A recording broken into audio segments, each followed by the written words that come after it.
Oi, tudo bem? Esse é o Fatos, seu canal de curiosidades e muito conteúdo aqui na internet. Deixe seu like, inscreva-se no canal e ative o sininho para não perder nada.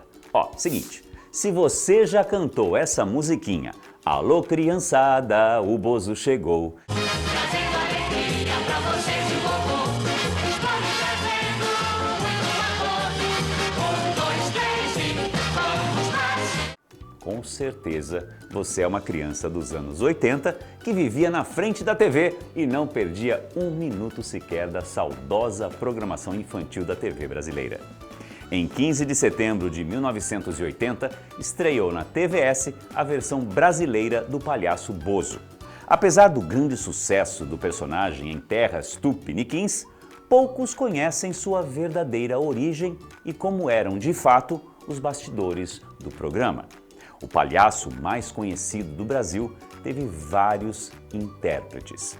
Os mais famosos são Vanderlei Triebeck, o Vandeco Pipoca, Luiz Ricardo e Arlindo Barreto.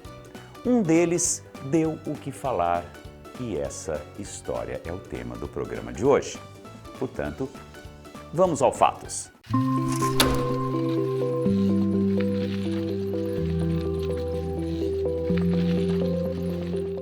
Mas antes de falar desse lado sombrio do Bozo, vamos saber um pouco da história da personagem, que começou lá nos Estados Unidos em 1946 com um disco infantil chamado Bozo at the Circus, narrado por Pinto Colvik, o mesmo que dublava o Pateta nos cinemas.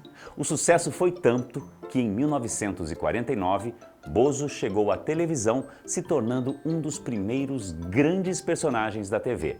Nos anos 50, o ator Larry Harmon comprou os direitos e transformou o Bozo numa franquia global.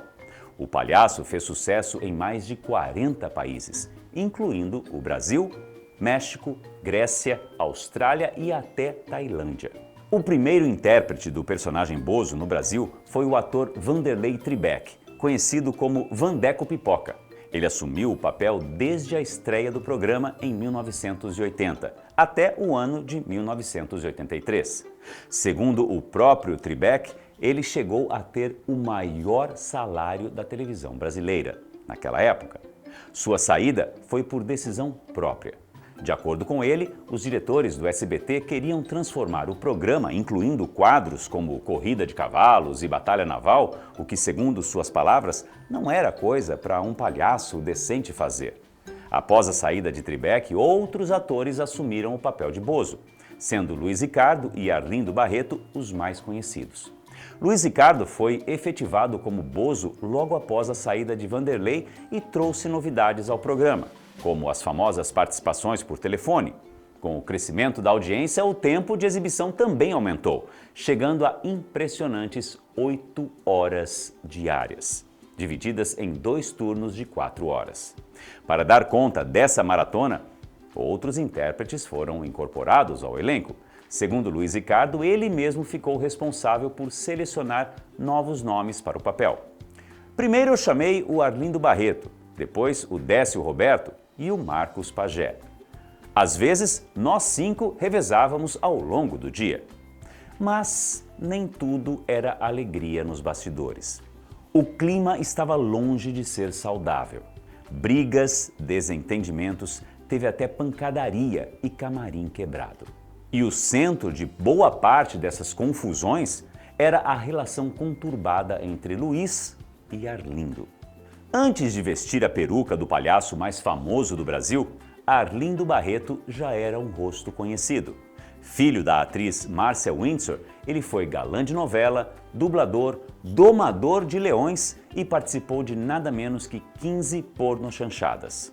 Sua trajetória era cheia de reviravoltas, excessos e conflitos, que acabou inspirando o filme Bingo, O Rei das Manhãs, lançado em 2017. E tudo começou ainda na fase de testes para o papel do Bozo. Na época, Arlindo Barreto já trabalhava no SBT, emissora que passou a exibir o programa. Quando se deparou com uma fila enorme de palhaços fazendo teste para o papel, do outro lado, um produtor americano reprovava tudo o que via. E pior, insultava em inglês cada um dos candidatos. Foi aí que Arlindo perdeu a paciência. Quando chegou a sua vez, decidiu devolver na mesma moeda, só que em português. Passou o teste inteiro xingando o gringo, com tanto sarcasmo e ironia que arrancou gargalhadas da equipe inteira. E não é que isso funcionou. Ele acabou ficando com a vaga, mesmo jurando que só estava ali para sacanear o gringo. No auge da fama, criou o icônico bordão: "Dá uma bitoca no meu nariz". Mas o sucesso teve um preço. Em 1987, Arlindo foi afastado do programa por causa de seu envolvimento com a cocaína. Sobre ter sido retirado do programa, Arlindo Barreto desabafa: "De repente, eu não tinha mais nenhum desafio. Era um grande sucesso e tinha dinheiro. As coisas ficaram repetitivas. Eu caí num vazio existencial enorme. Primeiro, tentei preencher isso com sexo. Tinha todas as mulheres que eu queria. Depois veio o álcool, que dava certa alegria, mas os efeitos colaterais eram devastadores. Aí eu conheci a cocaína", relatou em entrevista para a revista Putz em 1999. Em um desses episódios caóticos, Arlindo usou cocaína no camarim, pouco antes da gravação do programa. Na pressa, esqueceu de colocar o nariz de palhaço. Resultado, já no palco, seu nariz começou a sangrar ao vivo. Ele desabafa: "Meu nariz começou a sangrar. Eu tinha que gravar os programas com um algodão no nariz", revelou anos depois em entrevista ao jornal Notícias Populares em 1998.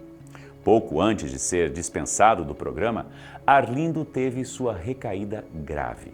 Usando cocaína em casa, acabou quebrando o box do banheiro com o braço e foi parar na UTI. Aquilo foi o ponto de ruptura. Anos mais tarde, o homem por trás do bordão "Dá uma bitoca no meu nariz" viria a refletir sobre os excessos daquele período em sua biografia, que virou filme, Bingo, o Rei das Manhãs, dirigido por Daniel Rezende e protagonizado por Vladimir Bista. Além do vício em cocaína e álcool, Arlindo também fumava maconha e ostentava uma coleção de carros de luxo, incluindo modelos Alfa Romeo e Escortes conversíveis. Mas nem só de polêmicas era feita sua história. Em 1979, ele atuou ao lado de Gretchen no filme Vamos Cantar o Disco Baby. Na época, os dois viveram um romance e a cantora, que já era chamada carinhosamente de A Betinha, ainda não tinha assumido o posto de rainha do rebolado. Em uma entrevista bombástica ao canal NTV, publicada no portal IG, Arlindo revelou que só decidiu aceitar o papel de Bozo após sofrer assédio sexual de um diretor da Globo. Segundo ele, esse diretor, que já morreu, queria que eu transasse com ele em troca de um papel. Nada contra, mas eu não sou gay. Eu o xinguei, o acusei de usar o cargo para manipular as pessoas e ele me disse que eu nunca mais entraria na Globo. Foi aí que Arlindo fez uma promessa: um dia eu vou bater a audiência da Globo. 5 anos depois, ele era o Bozo. E cumpriu o que disse. Hoje em dia, Arlindo Barreto largou as drogas e se tornou evangélico. Ele até manifestou o desejo de voltar à TV. Em tom de brincadeira, disse: "Quem sabe agora, com o filme, não me chamam para fazer alguma coisa na televisão? Eu poderia fazer uma novela bíblica tranquilamente." Mas não foi só pela sua biografia conturbada que Arlindo entrou para a história. Ele é lembrado como o Bozo dos Bozos, o maior de todos. Um pouco pelo carisma desleixado, outro tanto pela rapidez de raciocínio que fazia as crianças rirem e os adultos se perguntarem como aquilo estava indo ao ar. Outros atores também vestiram o figurino do palhaço. Um deles foi Marcos Pagé, amazonense e músico da banda do Bozo, que assumiu o papel por um breve período em 1987. Ele relata que saiu rápido do programa porque, segundo ele, não tinha a proteção de nenhum diretor. O Arlindo e o Luiz Ricardo viviam se estranhando. Cada um achava que era o Bozo oficial. O Arlindo até queria tatuar o Bozo no rosto. Contado isso por ele mesmo. Pagé também revelou que havia uma disputa intensa entre os intérpretes. Quem ficasse mais tempo no ar ganhava mais, já que recebiam comissões pelas ações de merchandising. Se um ator chegava atrasado, exagerava na bebida ou então rendia menos, era punido com menos tempo de tela ou passava uma semana na geladeira. Com a saída definitiva de Arlindo no fim de 1986, a audiência do programa começou a cair. Novos bozos foram surgindo. Um deles foi Décio Roberto, que já fazia alguns horários desde 1984. Mas sua trajetória foi interrompida cedo. Ele morreu em 1991, aos 33 anos, vítima de toxoplasmose. Pouco depois, Silvio Santos decidiu encerrar o programa. Era o fim de uma era. Uma era que, anos depois, chegou aos cinemas, mas de um jeito bem diferente. Em 2017, estreou o filme Bingo, o Rei das Manhãs, livremente inspirado na vida de Arlindo Barreto.